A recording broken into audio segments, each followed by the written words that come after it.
स्वागत है। आप लोग को कैसे निबंध लिखा जाना चाहिए, कितना बेहतर तरीके से निबंध हम लिखें, यह सब आज आप लोगों को बहुत ही तरीके से बताएंगे जिससे कि आप लोगों को बहुत अच्छा अंक मिल सके। तो देखिए, आज का टॉपिक है अच्छा और प्रभावी निबंध कैसे लिखें। तो आप लोग बहुत ध्यान से देखिएगा और हम समझते हैं कि आप लोगों को निबंध में किसी प्रकार की कोई समस्या नहीं आएगी। आज का जो टॉपिक है निबंध का, विज्ञान का चमत्कार पर निबंध कैसे बेहतर लिख सकते हैं जिससे आपको परीक्षा में पूरे अंक मिले। तो आइए बहुत ध्यान से समझिएगा। मैं श्रवण कुमार तिवारी, हिंदी संस्कृत से पीजी और 22 वर्ष पढ़ाने का अनुभव। यह क्लास वैसे लाइव रूप में चलता, लेकिन आज हम आप लोगों को सिर्फ एक योजना के तहत हम आप लोगों को बहुत कम समय में निबंध का तरीका बता रहे हैं जिससे कि आप निबंध लिख भी लें और याद भी हो जाए। तो आइए देखते हैं कि विज्ञान वरदान या अभिशाप, यानी इसमें कितने तरह से आप निबंध लिख सकते हैं। यानी विज्ञान अगर आ जाए, अगर विज्ञान आ जाए तो विज्ञान पर यही निबंध होगा। विज्ञान वरदान या अभिशाप, यही निबंध लिखेंगे। और विज्ञान का चमत्कार अगर आ जाए, विज्ञान का चमत्कार, तो यही निबंध, यानी तीन तरह से यही निबंध लिख सकते हैं। यानी विज्ञान पर भी हो सकता है, विज्ञान वरदान या अभिशाप, या विज्ञान के चमत्कार, तीनों पर यही आप सिस्टम तैयार करेंगे, चाहे जैसे भी आपसे प्रश्न पूछा जाएगा। तो देखिए, निबंध लिखने का तरीका क्या है। तो जब कोई निबंध हम शुरू करते हैं तो वहां पहले सर्वप्रथम हम रूपरेखा, यानी रूपरेखा पहली हेडिंग होती है जो शुरुआत होता है। रूपरेखा में हम जितने भी हम हेडिंग तैयार करना चाहते हैं सारे हेडिंग एक जगह रख देते हैं। तो आइए देखते हैं रूपरेखा में हमने कितनी हेडिंग तैयार किया है। तो आप लोगों को दिखाई दे रहा होगा कि 9 हेडिंगें कुल दिख रही हैं। प्रस्तावना पहली हेडिंग होती है, फिर उसके बाद प्रस्तावना में हम आगे आप लोगों को बता रहे हैं कि प्रस्तावना में क्या लिखते हैं। तो पहली हेडिंग चाहे कोई भी निबंध होगा, पहली हेडिंग प्रस्तावना शुरू होता है। इसके बाद परिवहन के क्षेत्र में, संचार के क्षेत्र में, चिकित्सा के क्षेत्र में, खाद्यान्न के क्षेत्र में, उद्योग के क्षेत्र में, दैनिक जीवन में, विज्ञान एक अभिशाप के रूप में, और अंतिम उपसंहार है। इस प्रकार आपको इतनी हेडिंग दिखाई दे रही है। ये सभी हेडिंग आप ध्यान से तैयार करिएगा। चलिए देखते हैं, पहला हेडिंग में प्रस्तावना है। प्रस्तावना में हमें क्या लिखना होता है। तो लिखा है कि विज्ञान ने हमें अनेक सुख सुविधाएं प्रदान की हैं, किंतु साथ ही विनाश के विविध साधन भी जुटा दिए हैं। इस स्थिति में यह प्रश्न विचारणीय हो गया कि विज्ञान मानव कल्याण के लिए कितना उपयोगी है, वह समाज के लिए वरदान है या अभिशाप। यानी आप प्रस्तावना में वह पूरी चीजों को, यानी शॉर्ट में, जैसे किसी भी व्याख्या को लिखते समय आप प्रसंग लिखते हैं, वही काम प्रस्तावना का होता है। जो प्रसंग में होता है वही काम प्रस्तावना का निबंध में होता है। आइए अगला हम विज्ञान वरदान के रूप में देख रहे हैं। यानी पहला काम दो है, वरदान या अभिशाप। तो पहले हम विज्ञान वरदान के रूप में देख रहे हैं। पहली हेडिंग यहां से शुरू करते हैं, या अपने द्वारा निर्मित, यानी जो ऊपर विज्ञान वरदान या अभिशाप, तो विज्ञान वरदान के रूप में देख रहे हैं। अब इसके अंतर्गत हम कितनी हेडिंग डालेंगे, तो आगे आप लोगों को दिखाई दे रहा है परिवहन के क्षेत्र में, संचार के क्षेत्र में, ऐसे ही डालेंगे वरदान के रूप में लिखने के बाद। आधुनिक विज्ञान ने मानव सेवा के लिए अनेक प्रकार के साधन जुटा दिए हैं। पुरानी कहानियों में वर्णित अलादीन के चिराग का दैत्य जो काम करता था, उन्हें विज्ञान बड़ी सरलता से कर देता है।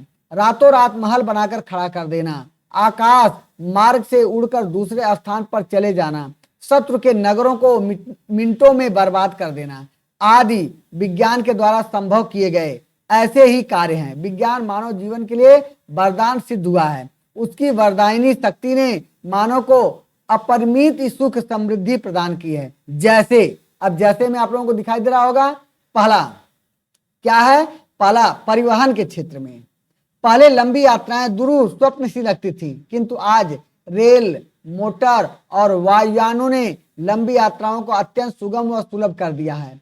पृथ्वी पर ही नहीं, आज के वैज्ञानिक साधनों के द्वारा मनुष्य ने चंद्रमा पर भी अपने कदमों के निशान बना दिए हैं। यह विज्ञान का देन है। दूसरा, संचार के क्षेत्र में telephone, telegram, teleprint, telex, fax, email आदि के द्वारा क्षण भर में एक स्थान से दूसरे स्थान को संदेश पहुंचाए जा सकते हैं। रेडियो और टेलीविजन द्वारा कुछ ही क्षणों में किसी समाचार को विश्व भर में प्रसारित किया जा सकता है। आगे चिकित्सा के क्षेत्र में, चिकित्सा के क्षेत्र में तो विज्ञान वास्तव में वरदान सिद्ध हुआ है। आधुनिक चिकित्सा पद्धति इतनी विकसित हो गई है कि अंधे को आंखें और विकलांगों को अंग मिलना अब असंभव नहीं है। कैंसर, टीबी, हृदय रोग जैसे भयंकर और प्राण घातक रोगों पर विजय पाना विज्ञान के माध्यम से ही संभव हो सका है। खाद्यान्न के क्षेत्र में आज हम अन्न उत्पादन एवं विज्ञान के संरक्षण के मामले में आत्मनिर्भर होते जा रहे हैं। इसका श्रेय आधुनिक विज्ञान को ही है। विभिन्न प्रकार के उर्वरकों, कीटनाशक दवाओं, खेती के आधुनिक संसाधनों तथा सिंचाई संबंधी कृत्रिम व्यवस्था ने खेती को अत्यंत सरल व लाभदायक बना दिया है। अगला हेडिंग दिख रहा है उद्योग के क्षेत्र में। उद्योग के क्षेत्र में विज्ञान ने क्रांतिकारी परिवर्तन किए हैं। विभिन्न प्रकार की मशीनों ने उत्पादन की मात्रा में कई गुना वृद्धि की है। दैनिक जीवन में हमारे दैनिक जीवन का प्रत्येक कार्य विज्ञान पर ही आधारित है। विद्युत हमारे जीवन का महत्वपूर्ण अंग बन गई है। बिजली के पंखे, कुकिंग गैस, स्टोव, फ्रिज आदि के निर्माण ने मानव को सुविधापूर्ण जीवन का वरदान दिया है। इन आविष्कारों से समय, शक्ति और धन की पर्याप्त बचत हुई है। विज्ञान ने हमारे जीवन को इतना अधिक परिवर्तित कर दिया है कि यदि 200 वर्ष पूर्व का कोई व्यक्ति हमें देखे तो वह यही समझेगा कि हम स्वर्ग में रह रहे हैं। यह कहने में कोई अतिशयोक्ति न होगी कि भविष्य का विज्ञान मृत व्यक्ति को भी जीवन दे सकेगा। इसलिए विज्ञान को वरदान न कहा जाए तो और क्या कहा जाए। यानी यह तो विज्ञान का वरदान दिखाई दिया। आइए विज्ञान एक अभिशाप के रूप में देखते हैं। अगली हेडिंग जो वरदान के रूप में था, अब अभिशाप के रूप में क्या दिख रहा है।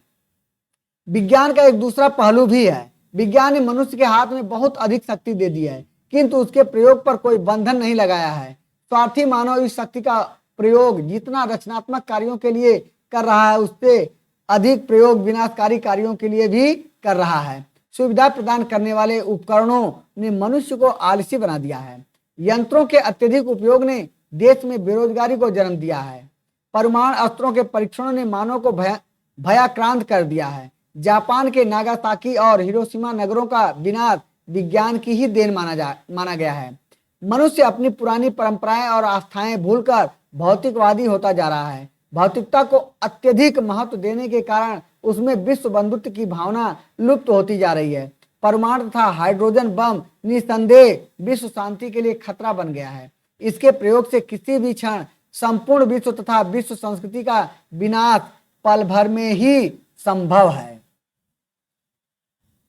अब अंतिम दिख रहा है आप लोगों को हेडिंग उपसंहार। उपसंहार में क्या होता है, जो संक्षेप में आप पूरी बातों को थोड़े में कह दीजिए। यानी पूरा जितनी आपने बात किया उन बातों को आप उपसंहार में हल्के में छोटे में कर सकते हैं। जैसे क्या लिखा गया है, विज्ञान का वास्तविक लक्ष्य मानव हित और मानव कल्याण। यदि विज्ञान अपने इस उद्देश्य की दिशा में पिछड़ जाता है तो विज्ञान को त्याग देना ही हितकर होगा। राष्ट्र कवि रामधारी सिंह दिनकर ने अपनी इस धारणा को इन शब्दों में व्यक्त किया है।